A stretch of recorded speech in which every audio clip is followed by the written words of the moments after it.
Hey, this is Martin from Onekimura Life, and today is another episode of our little cooking show.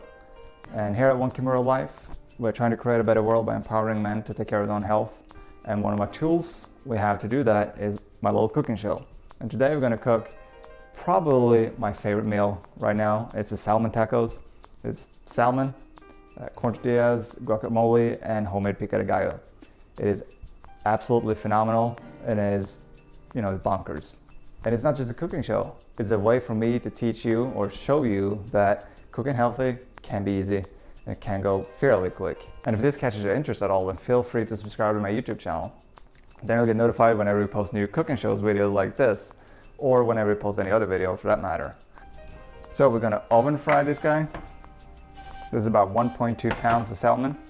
And I usually count 1 pound per 2 people. So how about half a pound for one person per serving? That might be more than other people do, but from my experience, that's what I eat, and that's what fits my eating schedule. Anyways, we got about 1.2 pound with skin on. We're gonna remove the skin after we're done cooking it. So for now, I got a little spice mixer. We got 1 tablespoon of paprika powder. We got 1 tablespoon of garlic powder, and we got 1 teaspoon of cayenne pepper. And then I'm gonna, can you see this? I'm gonna drizzle it, spread it evenly. Actually, I overshot like crazy, so I got about 2/3 left. So anyways, I'll write that in the blog post, the exact measurements for the spices. But the most important thing is to get, I don't know if you can see it, but you get a even cover of the spices. So the exact measurements is not the most important thing. The important thing is just to get an even spread of the spices. And then I add a little freshly ground pepper, and then a little sea salt, and then we'll let that sit for a tiny bit because we're going to add some chopped cilantro and some lime.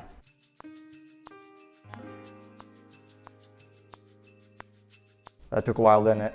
So since we're going to use the cilantro for both the salmon, pica de gallo, and the guacamole, then we might as well try to mass produce that kind of that activity. That's why I tried to do everything in one go now. So we got enough cilantro for all of it. All right, so then we're ready to finish up the salmon. And if you haven't already, then please feel free to subscribe to my YouTube channel. Then you'll get notified whenever we post new cooking show videos like this and all our other shows. So what we do now, we spread like a little tiny bit of cilantro, so much that we cover it. Kind of like this. Not too much, not too low. Maybe actually a little bit more.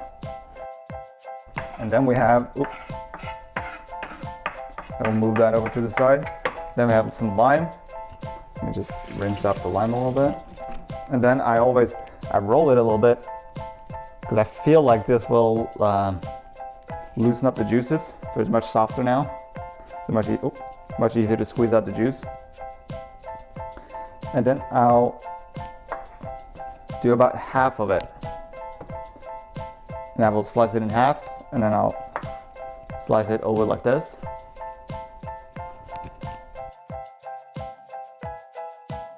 There we go. So that was about half a lime, like this. Then we're gonna put aluminum foil on it and then in the oven with it. Actually, before we throw it in the oven, we're gonna pour a couple tablespoons of water around it, just to get so it gets a little bit steamy in there underneath the aluminum foil. From my experience, then the salmon gets a little bit juicier. Okay, so now the real fun starts. Now we're gonna make the condiments. So we're gonna start with the pica de gallo for a reason that takes the longest time. And we're also gonna need some of it in the guacamole. And while we're doing that, we're gonna cook the corn tortillas. So how we're gonna do that is we're gonna multitask. So we have a pan here, and we got corn tortillas. I count about 3 to 4 per serving. I do 4 for myself. Then we're gonna cook them, and then we're gonna keep them hot. So I actually use one of these guys, like just a bowl, and I put over the corn tortillas that I already made, so that it keeps them fresh. or semi-hot. All right, so when I make the pica de gallo, we're cutting these in boats. So we're doing the face down, or the place where the branch, where you pull it out of the branch. We're gonna do that down. And then we're making little boats, cut it in 4. And this is one of my concepts. So when I make this pica de gallo, for it to go faster, I kind of do every process in bulk. I try to do as many processes as possible in bulk. So I cut all these ones into boats, and now we're gonna carve out the center. So we're gonna start on the bottom of it, and then cut through to where it attaches to the branch. And then we're left with only the skins. So we're gonna do that for all of them.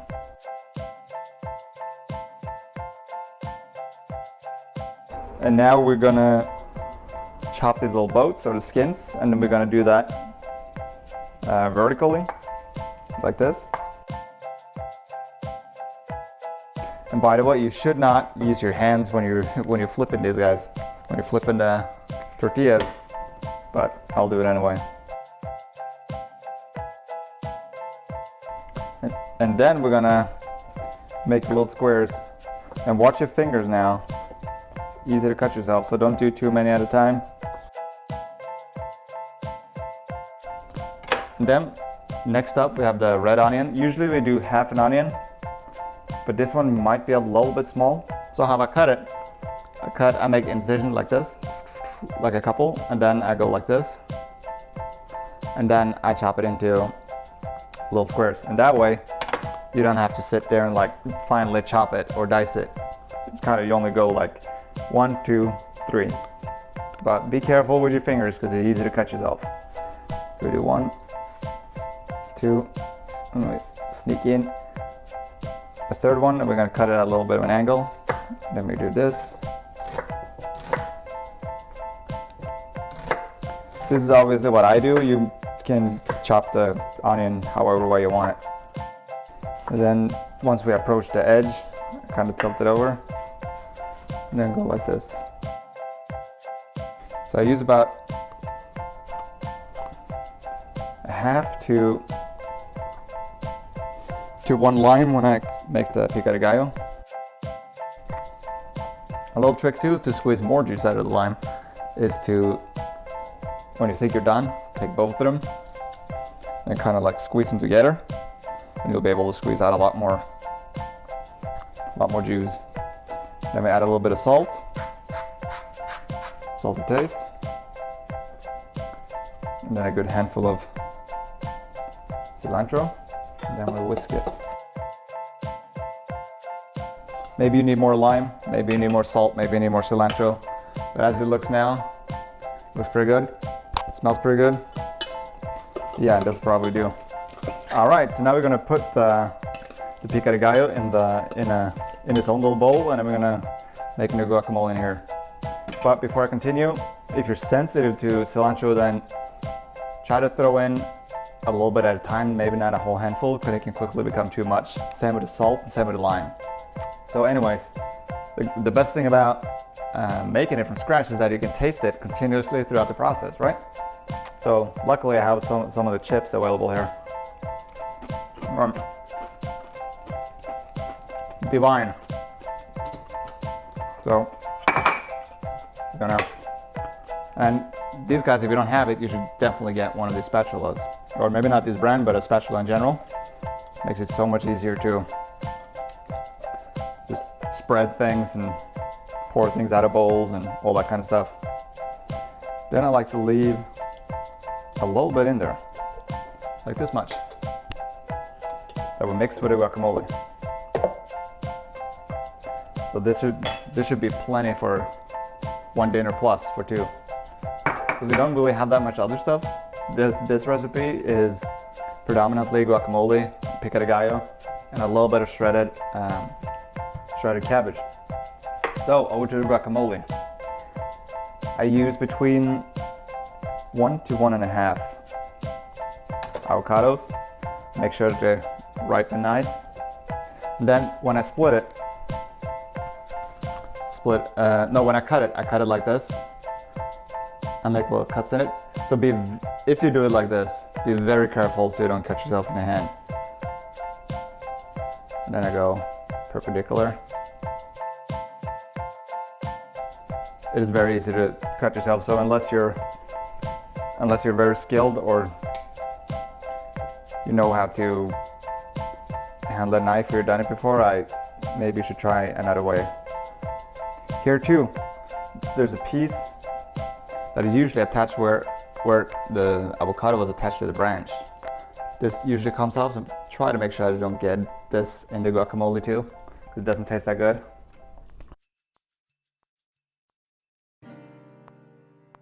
Then we use the rest of the cilantro. It applies as well. If you are sensitive to cilantro, then do a little bit at a time. Then we do about half a lime. And another trick here, if the avocado is not totally ripe, or if it's semi-ripe and is a little bit tough to like smash or mix, you can try to put a little bit of salt on it and a little bit of lime. I don't know the science behind it or if it actually works, but I had some good experience with that could help soften it up a little bit.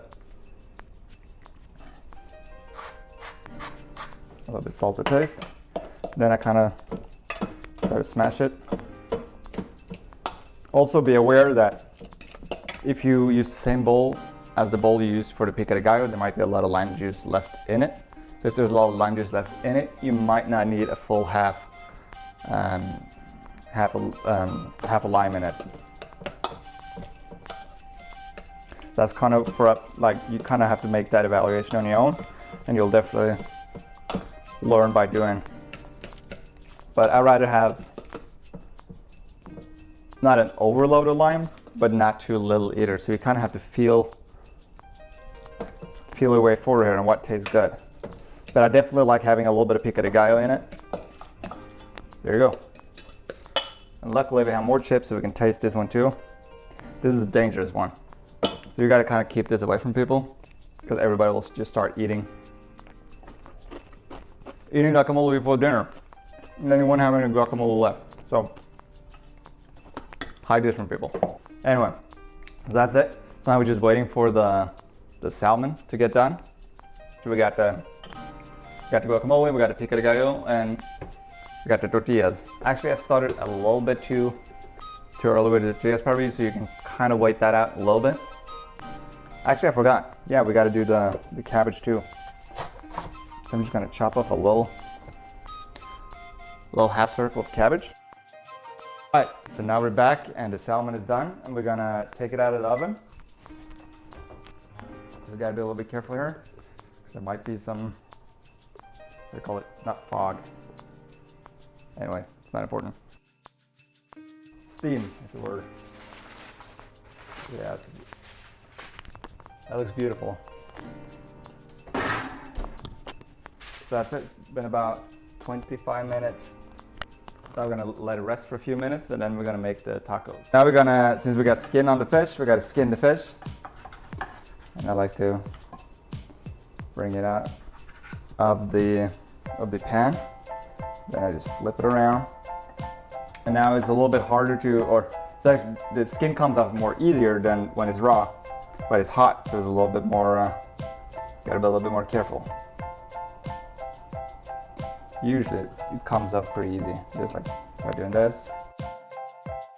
That water in the pan really helped. Got a lot more moist from doing that. Because I made it last week and I forgot the water, and then it got a lot drier. And then I'm just gonna chop it into slices like this. Actually remove the lime as much as possible.